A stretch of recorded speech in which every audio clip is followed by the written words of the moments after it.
ছাত্র জনতার চাপের মুখে নতি স্বীকার করে ক্ষমতা ছেড়ে ২০২৪ সালের ৫ আগস্ট ভারতে পালিয়ে যান আওয়ামী লীগ সভাপতি ও তৎকালীন প্রধানমন্ত্রী শেখ হাসিনা। সে সময় তার সঙ্গে ছিলেন তার বোন শেখ রেহানা। ওই ঘটনার ২ বছর পর সামনে এসেছে তাদের সেদিনের পালিয়ে যাওয়ার সময়কর আরও কিছু চাঞ্চল্যকর তথ্য।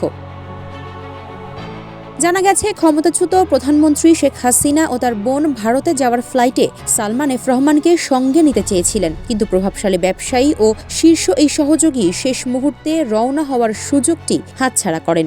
গণভবনে ৫ আগস্ট সকালের ঘটনা সম্পর্কে অবগত একাধিক সূত্র এ তথ্য জানিয়েছে।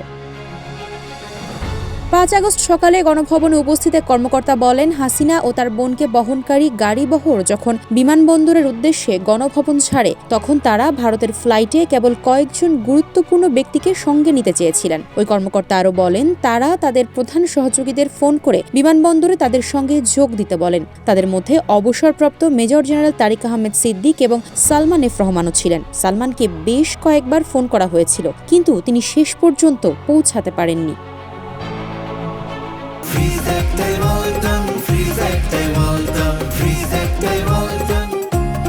পরবর্তীতে ফাঁস হওয়া এক অডিও রেকর্ডিংয়ে শোনা যায়, শেখ হাসিনা ও তার বোন শেখ রেহানা অত্যন্ত উদ্বিগ্ন হয়ে সালমানকে ফোন করছিলেন এবং তাকে অবিলম্বে বাসা থেকে বেরিয়ে আসার জন্য অনুরোধ জানাচ্ছিলেন।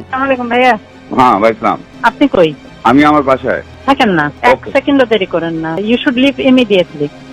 তবে একটি কূটনৈতিক সূত্র জানিয়েছে, ওই সময় সালমান সরকারের জন্য কূটনৈতিক সমর্থন আদায়ের শেষ প্রচেষ্টার অংশ হিসেবে একটি প্রভাবশালী পশ্চিমা দেশের ভারপ্রাপ্ত দূতের সঙ্গে বৈঠক করছিলেন। এর ফলে তিনি মূল্যবান সময় হারিয়ে ফেলেন। শেষ পর্যন্ত তিনি তেজগাঁও পুরনো বিমানবন্দরে পৌঁছাতে পারেননি।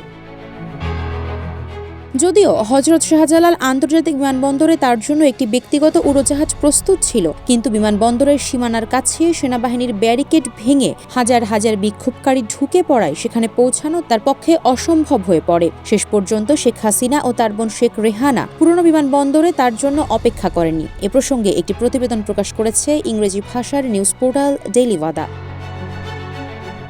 বেক্সিমকো গ্রুপের মালিক সালমান এফ রহমান মন্ত্রীর মর্যাদায় শেখ হাসিনার অত্যন্ত প্রভাবশালী উপদেষ্টা হিসেবে দায়িত্ব পালন করেছেন। তিনি হাসিনার পররাষ্ট্রনীতি বিষয়ক প্রধানেরও ভূমিকা পালন করতেন এবং পশ্চিমা ও এশীয় নেতাদের সঙ্গে গুরুত্বপূর্ণ সব বৈঠকে প্রায়ই সরকারের প্রতিনিধিত্ব করতেন। হাসিনা ভারতে যাওয়ার পর নিরাপত্তা বাহিনী এই প্রভাবশালী রাজনীতিবিদকে ধরতে দেশ জুড়ে তল্লাশি অভিযান শুরু করে। শেষ পর্যন্ত নৌপথে পালিয়ে যাওয়ার সময় সদরঘাট এলাকা থেকে সাবেক আইনমন্ত্রী আনিসুল হক ও ক্ষমতাচ্যুত প্রধানমন্ত্রী হাসিনার সাবেক বেসরকারি শিল্প ও বিনিয়োগ উপদেষ্টা সালমান এফ রহমানকে গ্রেপ্তার করা হয়।